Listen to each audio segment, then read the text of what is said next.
Yes, welcome in. We're back, and it's a busy show, Jesse. A lot of stuff happening on Monday as we got a chance to talk to Phil Longo along with Luke Fickell. The Badgers have a new commit in their 2026 class, and we'll get to all that, a little overreaction or no as well. Before we do, Home Field Apparel is the official sponsor or official apparel sponsor of the camp. Best vintage gear you can find in college, and they have put out just a ton of new stuff here in the last couple of months, especially Wisconsin stuff. The latest being these really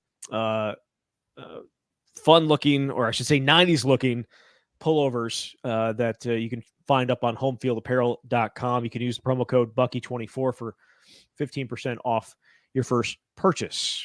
All right, let's get into it. Phil Longo, you wrote about him, about what he had to say, I guess, on Monday. It was the first time we had a chance to talk to him in about a month, and he obviously came at a good time, right? I think a lot of us were looking to talk to him after the first 3 games or the first 4 games because maybe things weren't always going well, but he came at a good time for himself, and wondering whether they had what happened on Saturday is sustainable and whether they had turned a little bit of a corner in terms of what this offense can be with Braedyn Locke leading it.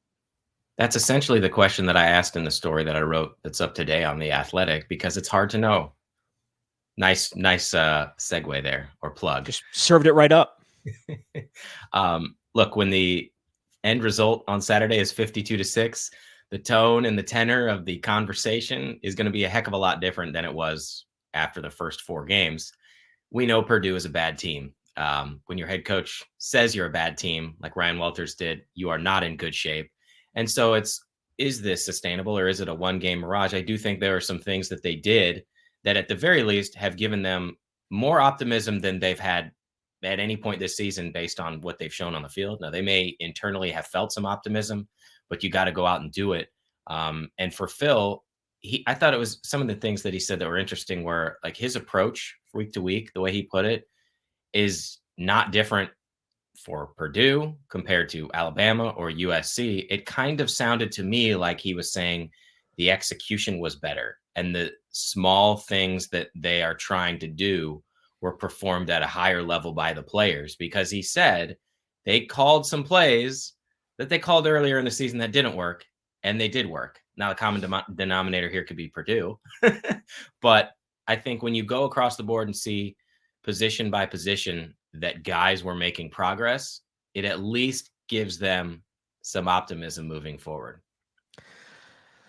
He pulled a Greg Gard too yesterday. Greg Gard last year was, for people that know the game, for people that watch the game, they'll understand, Gilmore's purpose, Gilmore's worthwhileness as a player, right? Greg Gard used that a couple of times last year. Phil Longo used it yesterday. For people that understand the game, for the people that watch the film, they can see those little things that you were talking about, the little improvements, the little details. They were very detail oriented going into this. And I'm not saying he's wrong. I just love it when coaches do that, because we know who they're talking to. They're talking to us as people who criticize them or are critical of them. And, if you really knew the game and you broke down the tape, you would see that we're not doing a ton of stuff different. We're just doing it better. And I think that's certainly accurate. I think, as you said, it's worth also mentioning that it was against Purdue, and whether it's sustainable against quality competition is something that we'll find out this Saturday. But yes, there were improvements on some of the stuff they did. We talked about it, I think, on Sunday, the success on short yardage and some of the, they weren't, it's not that they were running different plays.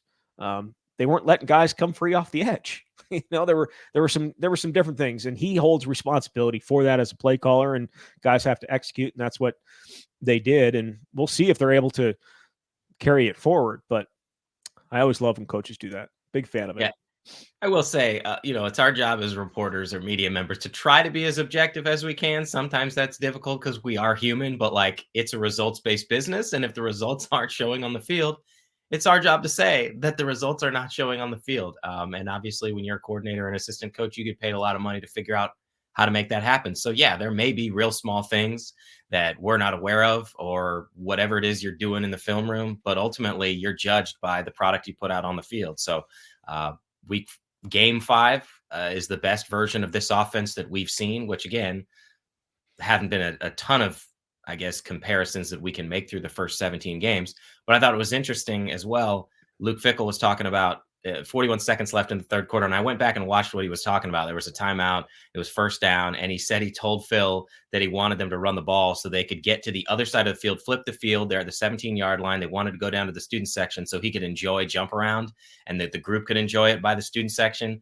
And what ended up happening was Wisconsin threw a pair of passes, got to 3rd and 10, and then Tawee Walker ran it in with 12 seconds left. And it was the first time that I felt like you could say Wisconsin's offense was actually somehow too good for its own good. And we have not said that very often, I suppose, in the last year and a half. I feel like that was one of Tawee Walker's, he didn't have a lot of carries there in the second half. But he hadn't carried on that drive, I don't believe, to that point. And they put him back in, and he just breaks it off. Yes. We also, before we get to the end of the half thing as well, I think we should talk about that. I also want to talk about the Braedyn Locke stat that Phil Longo threw at us. So they ran, I don't know, did you see how many plays they ended up running? It was in the 70s, right? Yeah, I don't have the exact number. Yeah, so either way, they ran close in the 70s, which is probably right about where they want to be. And Braedyn Locke changed the play 17 times in those plays. And we've talked about his mental acuity and his mental ability within the offense, and that's like one of his big strengths.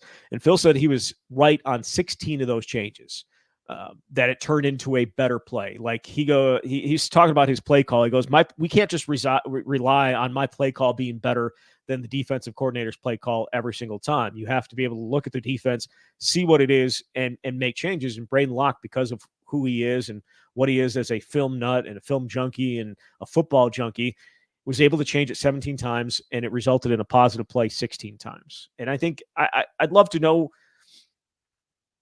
throughout Phil's tenure how big of a, is that a huge number? I'm assuming it is, or else he probably wouldn't have mentioned it. But that's significant that you're able to change almost a quarter of your plays to positive results.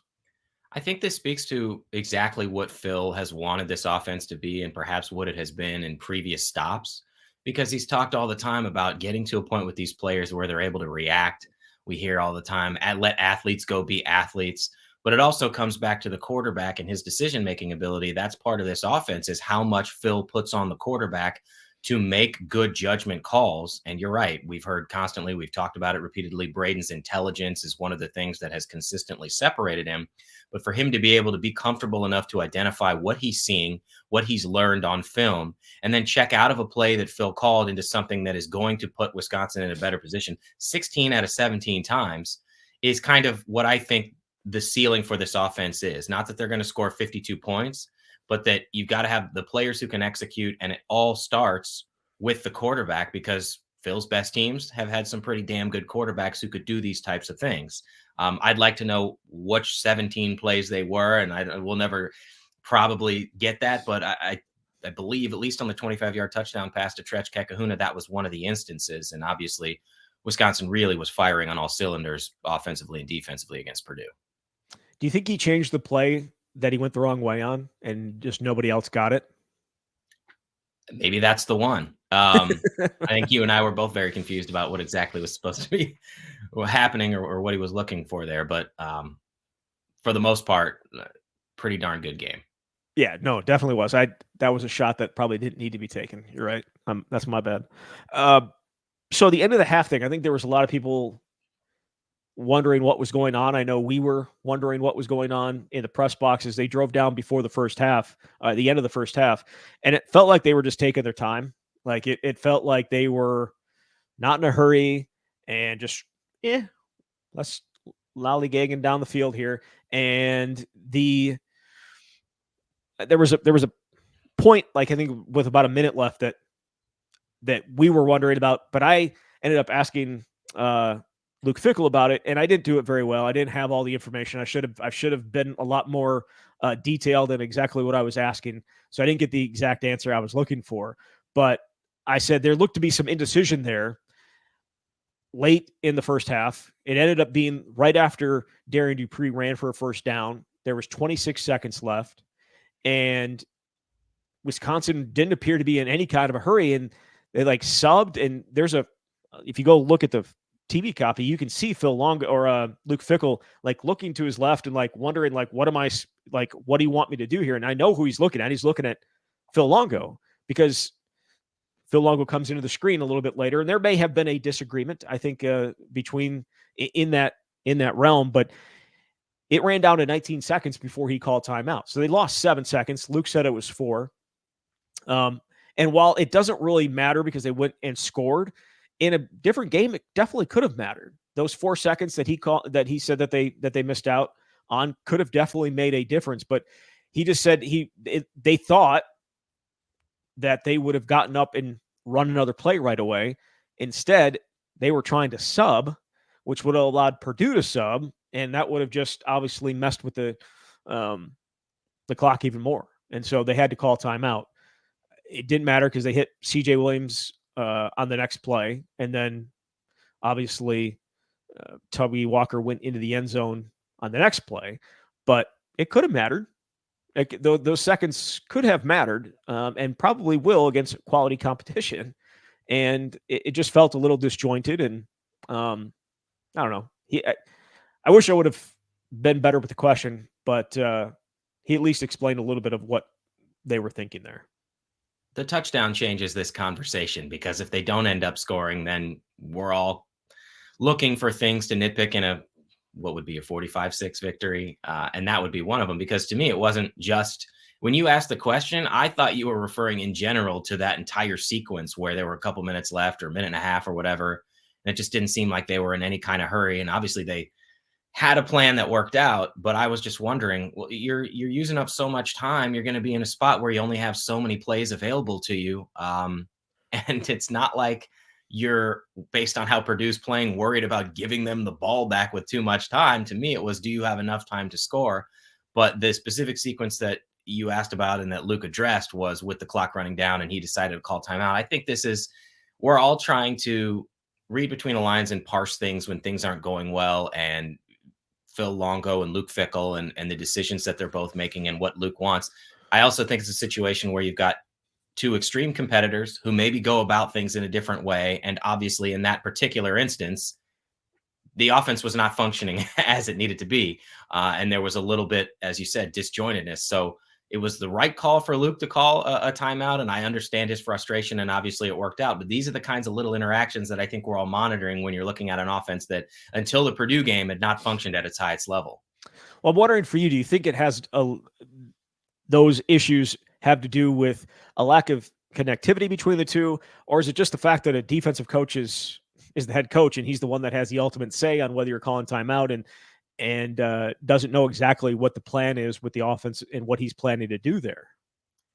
I'm inclined to say the latter, because the first is pure speculation that I don't have the answers to. And I don't think it's fair to say that there's a lack of connectivity between the two because I'm not in the meetings with them. But obviously Luke is a defensive guy, played on the defensive line. That's the area that he knows. And he brought Phil in to handle the offense and basically say, it's your show, go do it. On the other hand, when you're the head coach and the results are not what you want, you're going to be asking questions. So I think it's more of the latter. But again, as we watch these 12 regular season games unfold, these are the types of moments that I think we're kind of looking for to understand what's really going on. Like, I'm not saying that Paul Chryst was great with timeouts and all that, but Brett Bielema ran into the same issues too. Like, there were people criticizing his use of timeouts. He was not good with it. And I think it's just, especially offensively, when you're on offense and move the ball down, because maybe you don't know exactly what is going to happen with the offense. But I think that comes back to communication before the game and being, where, like, going through situations. And I'm not saying they haven't, but that felt like a situation where Luke Fickell didn't know exactly what, was what Phil Longo's plan was. And it could have been a lot worse than it ended up being because they scored a touchdown. And like, he asked me how much, like, when I asked the question, he's like, how much did it cost us? And I thought he was talking about, well, we scored a touchdown, who cares? He wasn't. He was talking about the actual time and said, when you win 52-6, a lot of people look over stuff. I'm not overlooking this. Like, this was something that definitely could have gone wrong for us, and we have to clean that up. We have to fix it. It wasn't that he was blowing it off or anything like that. It's just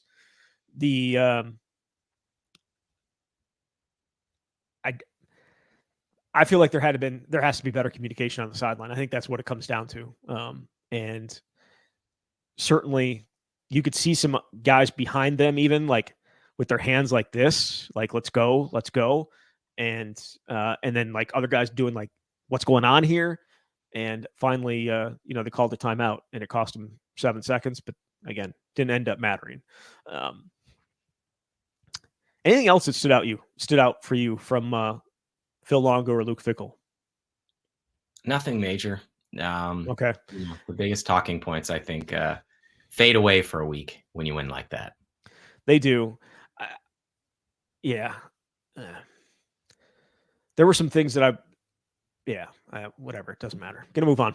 I'm just thinking about a question that I wanted to ask, Phil Longo, that I didn't get a chance to ask. So, because we only get him for once a month, it is something that we talked about with him before spring ball, and it's a question that obviously everyone's been asking, and certainly it's the short yardage thing that didn't get an opportunity to ask about yesterday. But when we talked to him back in the spring, it was like, it's the same answer as Phil, or same answer as Luke, that if we want to, we're going to do what we think is best, whether it's under center or whether it's shotgun. We're going to do what we think is best in our best chance to convert. And I had to go back and listen to it because I thought that there was more to it, but that was essentially it. But he said, I would love to do under center stuff, and I'm open to doing that. It's just what is best for us. Here's an interesting nugget that Wisconsin put into its daily email, and not really something that I had examined, but the stats say that Wisconsin is 13 for 14 this season on running the ball in third and short situations, and that's 3rd and 3 or less, which I think that nugget is in there at this time for a reason, because it's been a topic of conversation with 2 4th and 1 failures in really big moments. But Did you say third? At least thought, did you say 3rd and short or 3rd and 4th? 3rd and short. Oh, so they left out yes two pretty monumental plays in this season so far. Yes. I thought that was interesting, though, that I didn't realize that it was that high of a success rate on 3rd and short. But you're right. If you don't get it and you end up in 4th and short, you better darn well get that. That's awesome that they put that in there. That's great, but it is also very cherry picking. Just thought it was worth acknowledging. I'm not saying it shouldn't include 4th down. Right, and it's not that they haven't been successful on 4th downs at times, right? They certainly did. They were perfect on short yardage on Saturday against Purdue, both 3rd down and 4th down, and they were successful against Alabama the second time around that they ran on 4th and 1. It's just 2 significant plays in this season they weren't, and those also, no one's going to forget those. So when you have so many people coming out and talking about it, again, it's just something that should have been asked yesterday. All right, let's play a little overreaction or no, and talk about Braedyn Locke here. This is a statement. I've seen enough. Braedyn Locke is the Badgers quarterback of the future. Is that an overreaction or no, Jesse? I honestly don't think it's an overreaction as long as Phil Longo is here. And the reason that I say that is because of the way Phil talks about Braedyn. Like, I asked a question of Phil on Monday about Mabry Matire, who's now the backup quarterback, true freshman. And he used his answer, for the most part, to praise Braedyn. And that's perfectly fine. He used it in the context of, here's where Braedyn is at. Here's where my other quarterbacks in the room are trying to get. But I just thought that was such an interesting way to frame your answer, because that knowledge, go back to that knowledge equals reps, the phrase that he put on the whiteboard when all the quarterbacks were here and Nick Evers was there.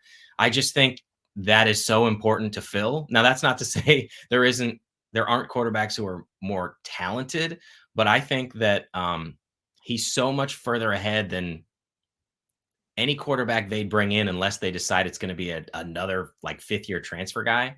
And so that's why I'm inclined to say that Braedyn would be the guy as long as Phil is here, because it just seems like they've got a connection and a relationship that Phil has a lot of praise for him. I think it's an overreaction because it's done in the time that what we saw on Saturday. And well, here's a question for you. Are you asking that question in the context of Tyler Van Dyke comes back for another year, or he's done and you look at the rest of the quarterback room? Because I can't see there's another quarterback on the roster that would be in a position to overtake Braedyn. And I don't know what they would do in terms of whether they bring in another transfer, which I think would change the conversation. I guess we'll see how the final 7 games go. And maybe there's 8 games, maybe. I think that certainly will play into what their offseason plans will be. So I think it is just an overreaction just because I think that the large number of snaps that we've seen from Braedyn to this point would suggest that no, he's not, but we're doing this after what he did on Saturday. I think if he can put it together and I'm not asking him to throw 3 touchdowns and 359 yards against every team that he plays, but it has to be done against quality competition, and it hasn't been done against quality competition to this point. So that I think that will play out here at these, because they have a lot of quality competition to face in those final 7 games. So I guess I'm not referring to Tyler Van Dyke. I still believe that they want somebody who has the ability to challenge teams with their legs. And, Braedyn worked on that. It's just not part of his game. It's just not who he's going to be for the most part. Now, I did like some of the ability to get him on the edges and throwing, when it's outside the pocket, because it kind of takes away the potential for tip passes that he had, kind of had to deal with a little bit. But that's not necessarily his game to take off and run. And I do think for the offense to reach its max level with Wisconsin is something like that. And I still think that we'll see we don't know if Phil's going to be here next year or whatever, however this plays out. I still think that they'll probably add somebody in the transfer portal, because that is just the place that we're at, more than, I think it was, you talked about yesterday, more than half the quarterbacks in this conference are transfers. And I guess, certainly Braedyn Locke is a transfer, but I'm not going to jump so far in to say what I saw on Saturday makes him the quarterback of the future, even if that's what Phil Longo, the way that Phil Longo talks about him. He's talked about him that way since he stepped on campus. And he hasn't been the starter either of these 2 years. Right? That is correct. It comes down to what they do with the portal. That's the only way that we can have the answer, because if it's just based on who you've recruited, there's nobody that's going to overtake him. I know a lot of people want to see Mabry and what he can do. And he did get a drive, as did a lot of other younger guys. And the guys have talked about how much he's improved, which is understandable because he was a freshman early enrollee in the spring, but he's not at the place from an understanding of the offense where Braedyn is. So there's no one on the roster or no one who's going to come in that's a young guy who's going to overtake him. But yes, it obviously completely changes the conversation if they decide to do what they've said they don't want to do and they bring in a transfer quarterback for a 3rd straight year. I mean, they can certainly say that they don't want to bring one in, and then their actions, we don't want to be a transfer portal team, and the actions in the offseason the last 2 years have suggested that that's what you're going to have to be in this era. Like, you could not want to be that, but based on guys leaving and places to fill, you have to do it. And quarterback is certainly included in that. All right. Very much so. Overreaction or no? Saturday is a must-win for the Badgers to have a chance to become bowl eligible. Well, I think this depends on whether you think they have a chance to go 5-7 and make an APR bowl. If you want to say they've got to get to 6 wins, we call that the Minnesota Bowl. I think Nebraska snuck in there one year too, and then maybe not. I don't really care. I mean, Nebraska hasn't gone to a bowl game since 2016, so I don't. Yeah, maybe it wasn't Brad. I think you're thinking PJ Fleck. Yeah, maybe. It's pretty darn important. I mean, we've talked this entire season, where are the wins? And if you don't get it against Rutgers, and they're not favored, they're at least early in the week, 2.5-point underdogs. Rutgers is a pretty solid team, has just one loss, that 14-7 loss in Lincoln this past weekend. But if you don't win, you're sitting there at 3-3. You got your game against Northwestern, which Wisconsin should win that. Granted, it's a different experience environment, but Northwestern's not a particularly good team. I just look at the next 4 games after that and say, I don't think many people believe they're going to beat Penn State or Oregon, going on the road to beat Iowa and Nebraska. That, and then of course the game at the end of the season with Minnesota, all that leads me to believe this is one you absolutely have to have if you want to make the bowl. I think I would agree with that. Do you know the other 3 teams in the last 5 years, Big Ten teams, that Wisconsin's been an underdog to? This is just the 4th team that they've been an underdog to. Ohio State, obviously. I wanted to say Penn State in 2021, but they were favored. Yep. So is Michigan in there? Nope. Why don't you just let me? It's called trivia, Jesse. It's called trivia. Why don't you just tell me the answer? Because I like asking people questions, and I don't know that it should be that difficult. USC, obviously, right? Okay. So, and Iowa, the 2022 game down at Iowa, they were an underdog. So it hasn't happened very often that they've been an underdog in Big Ten games, and certainly to Rutgers. I was doing, the little Sesame Street. One of these is not like the other. Rutgers is not like the others, but they are a much better team than they have been. Certainly the last time Wisconsin went to Rutgers, when they beat them 52-3 back in 2021, or was that 22? I think it was 21. So yeah, it's a much better team. So we'll see. I think it's a must win for them to be. I don't think that's an overreaction at all. I think it's a must win for them to have a chance to be bowl eligible. So last one here. Excuse me. 2 more. Ron Dayne is the best Wisconsin running back to come out of New Jersey. Is that an overreaction or no? Oh man, I know who I'm talking to here. Here's a question for you. Should it include what you've done in the NFL? No. Okay, so that changes my answer, because I would have said, even though Jonathan Taylor is still early in his career, I know arguing against Ron is blasphemous because of what he did, but I think of what Jonathan did to get 6,000 yards in 3 seasons, to win the Doak Walker twice. I know he didn't win the Heisman, but I look at what he's done in the NFL. He's already got 44 rushing touchdowns. He's got almost 5,000 yards rushing. That's more than Ron had in his 7-year career. And I think Ron had 28 rushing touchdowns. The longer that goes for JT, I think he's ultimately going to end up being the best Wisconsin has had. But purely on college, Ron won a friggin' Heisman, man, and defined Wisconsin football for a generation.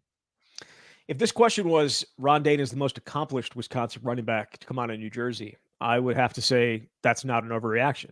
He's the all-time leading rusher. He is a Heisman Trophy winner, Doak Walker Award winner. He, ran for more yards than anybody ever is going to run for in college, and that's that. But the question's the best. And the best Wisconsin running back is Jonathan Taylor coming out of New Jersey. He is, talent-wise, he's the best. Most accomplished, Ron, best, I would say, is Jonathan Taylor. Now, there are other options here, right? Anthony Davis and Corey Clement and Jalen Berger, obviously. So there are options, but I think if most accomplished, Ron, hands down, most talented, Jonathan Taylor. For me, running back wise at Wisconsin, best is Melvin Gordon, and then it goes Jonathan Taylor. So I think those are, and then Ron Dayne's right there. So it may sound blasphemous for me to say that Ron Dayne's not the best Wisconsin running back coming out of Jersey. I've never maintained that. You know what I mean? I've never said that. I've said he's the most accomplished player, running back in NCAA history. Best is a different question, but still the all-time leading rusher. All right, last one. This is a little bit of a media question. Rutgers is the worst road trip in the Big Ten. Is that an overreaction or no? Well, now that they've expanded to 18, there's a couple that I haven't made. But I think I'd rather be on the West Coast at like Oregon, UCLA at the Rose Bowl. Obviously, was in LA for USC. I'm gonna have to say yes. Although I'm gonna put Penn State up there. Penn State as a venue, very cool. It's very difficult to stay in Happy Valley. In fact, the last time they were there, I managed to find a flight that flew in there and yet had to drive like 45 minutes away to Altoona just to get a reasonable rate. And that happened to be a morning of the game where like there's one highway in and there was ice on the road or something because it's kind of high up in the mountain area. And I think I've said this story before. I was in this crappy rental car and had to turn around and go the wrong way on the shoulder, where it's all bumpy and like there's the grate. Totally illegal. I guess I'm fortunate there were no cops to take an alternate route and get there like 45 minutes before kickoff. And it took 3 hours. I think I'd still take that over having to go to Rutgers, fly into Newark, stay by an airport, and then drive to Piscataway. So, yeah, it might be number one. Yeah, not an overreaction. That Penn State trip, I stayed in Harrisburg, and we actually heard from James Franklin yesterday. He was talking about, because I think they're going to USC this week, and he like lamented the lack of long runways at the airport in State College. So they were having to bus to Harrisburg to take a flight out west. And yeah, it's not ideal. Well, once you get there, the venue is fine. The press box sucked. I thought the press box was horrible at Penn State. It was like little wooden box. I don't know if they've redone it since 2018. Maybe they have, because like Wisconsin and Penn State were like on the same level of horribleness with their press box. Wisconsin redid their press box before the 2023 season, and it's very nice and very comfortable now. And the one at Penn State was not. Either way, I forgot my credential and my parking pass in at my hotel in Harrisburg, and so I had to park like regular parking. I got an Uber who somehow had a pass to get into the area where you could be dropped off, like right by the stadium. And then I had you drop me off in my car after the game because I was that far away from from the stadium. But yeah, it's not ideal. The Rutgers one, I think I was just scarred by my first trip there in 2015. 2014, and I didn't get to book my travel back then. Somebody else got to book it, so I think I ended up flying out of Chicago and then staying at a quality inn that was the farthest thing from a quality hotel that I've ever stayed in before. It's like the biggest piece of crap I've ever stayed in before. And I went in and checked in, and there were just people yelling all over the place. The walls were like paper thin. I got into my hotel room. It smelled like smoke. I went to the bathroom, and I could hear people just screaming through the walls. And it was just, this ain't going to work for me. I can't do it. And I was supposed to stay there 2 nights. And I'm like, nope. I packed up my stuff. I got in the car and went somewhere else and paid for it myself. And it was just, I think that scarred me. But also the 45-minute trip to the 45-minute drive to Piscataway is not ideal either. But the stadium itself is fine. The press box is fine. It's just, this is my media complaint for Rutgers. I was going to say, if you're listening this deep into the podcast, you're obviously a true diehard of not only the show, but Badgers football. So I'm not going to say you don't care about this, although you might not care. Maybe in the off season when it's real slow, we can do our travel stories, because there have been some real doozies, including the Orange Bowl, where I thought we were going to die because there was an engine failure as we were taking off at super high speed down the runway. And they slammed on the brakes like a half a second before we took off. Only made it about 36 hours later. Yeah, you've had more. I was obviously on that plane, but you've had more travel issues than I have, and they're all quite comical. I enjoy all of them, except for that one because I was on the plane with that one. But the other ones are funny, and yeah, we should do that. I do think people like some of the behind the scenes type of stuff that comes along with covering the team, and that is certainly part of it. But you're right. Before we move on, we have one more thing to talk about. Wisconsin. They landed a new 2026 commit. His name is Benjamin Novak. He's out of Indiana. He's a 3-star offensive lineman who had, I think, like 10 offers, including Indiana and Louisville, and I think one other Big Ten team. I can't remember off the top of my head. Maybe it was Kentucky, so maybe not Big Ten. But either way, you had a chance to talk to him and his coach yesterday. What is Wisconsin getting in Benjamin Novak?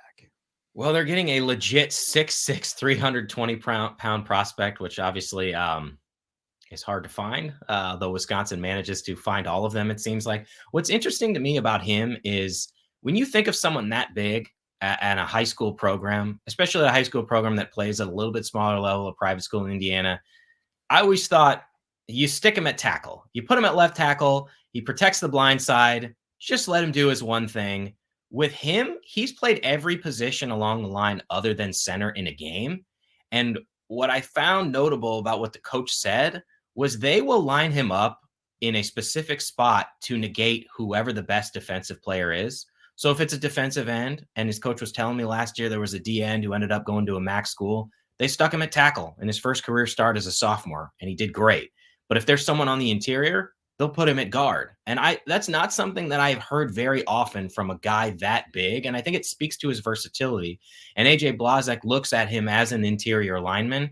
So a good pickup from the standpoint of versatility, identifying early. Blazek has done a real good job in trying to put together this offensive line group. They obviously signed 5 in 2024. They have 5 committed in 2025. And now they have Novak in 2026, who's the second commit, joining quarterback Jaron Mock. So this is a place where Ben wanted to be. He came here for a camp in June. They offered him. He came back in July for one of those barbecue bashes. And oh, by the way, he just happened to be here over the weekend. If you're going to pick a weekend to come and see what Wisconsin football can be and what the offensive line can be, gaining almost 600 yards of total offense and doing it the way Wisconsin did is pretty darn good. So that's a little bit of what they're getting in Novak. I watched some of his huddle film, and it was very difficult to do so because he is not in the same spot every time.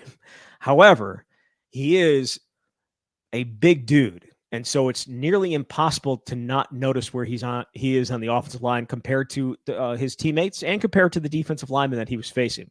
But he spent a lot of time pushing guys into the ground and then jumping on top of them. And so it was the film is, yeah. I mean, it's, again, you have to find him because he's lining up in different spots, and the huddle, for whatever reason, doesn't do a great job of identifying exactly where he's at, but it's not necessarily hard to find him. I thought it looked like a few times he was snapping the ball. I know he wasn't, but it looked like a few times like he was right there, but obviously he was playing guard and he was just dwarfing the center. So big dude, and another offensive line addition, as you said, to a group that they obviously needed to add bodies to, and they've done that with 10 guys in the last 2 classes plus transfers, and now another one to start the 2026 class. I wonder how many they take in this one. They probably take a lot again. Yeah, it's hard to know, but with the way the portal is, you probably want to keep loading up. The ideal is you've got, I don't know if you have 15, but you want 3 full lines, and certainly 2. So they've done a really nice job, though, of putting this line together here the last couple of years. Yeah, and we've seen some of the guys that came in 2024 get some playing time. Kevin Haywood, obviously the one that's played the most out of any of them, but Emerson Mandel and Ryan Corey got on the field on Saturday as well. So, yeah, I think of all the positions, in terms of making a jump from one year to the next, I think the offensive line has taken probably the biggest step of any of the groups, and you certainly have to give credit to AJ Blazek for that. The guys too, right? Like, you have a veteran line, you would expect them to improve and take steps in the second year in an offense, and that's what they've done. But AJ Blazek feels like that Luke Fickell really hit a. We'll see. I don't want to give him a home run. No, we'll give him a home run. It's not a grand slam yet. We'll see, but it's certainly a home run higher for Luke Fickell with AJ Blazek. Would you agree? Yeah, they've made huge strides so far this season. And again, I know it's hard not to want to make too much of the Purdue game, but like that, that's the best performance that we've seen out of the line. Braedyn Locke wasn't sacked at all. That touchdown pass to Tretch that went for 69 yards was almost 6 seconds to stand in the pocket.